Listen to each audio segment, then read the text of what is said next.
swing. They like it, Australia. First ball. Very first ball. Mitchell Starc does it. মাত্র 20 বলেই ভারতকে টেস্টে হারালো অস্ট্রেলিয়া।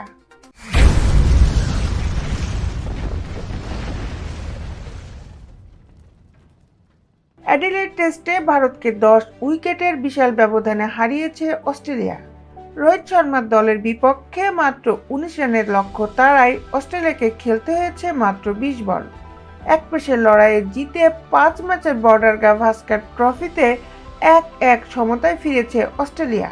পুরো ম্যাচে খেলা হয়েছে 1031 বল।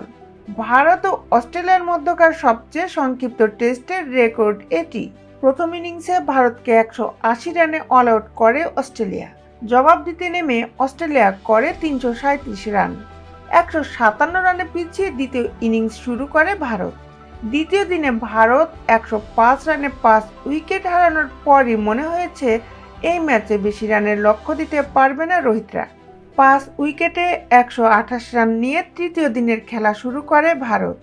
এদিন 47 রান করতে বাকি 5 উইকেট হারায় রোহিত শর্মার দল।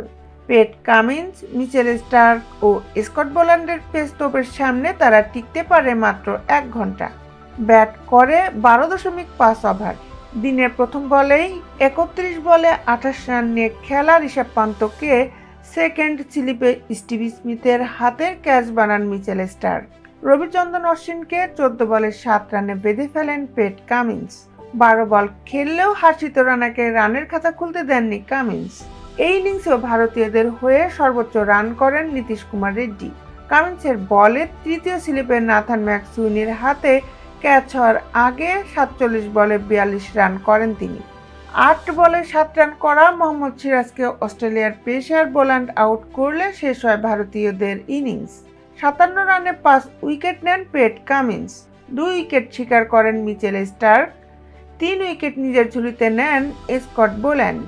এরপর 2 ওপেনার নাথান ম্যাকসুইনি 12 বলে 10 এবং উসমান খাজার 8 বলে 9 রানে জয় পায় অস্ট্রেলিয়া। বিশ্বের খেলার আপডেট নিউজ পেতে আমাদের সাথেই থাকুন। Justice sports, Dhaka.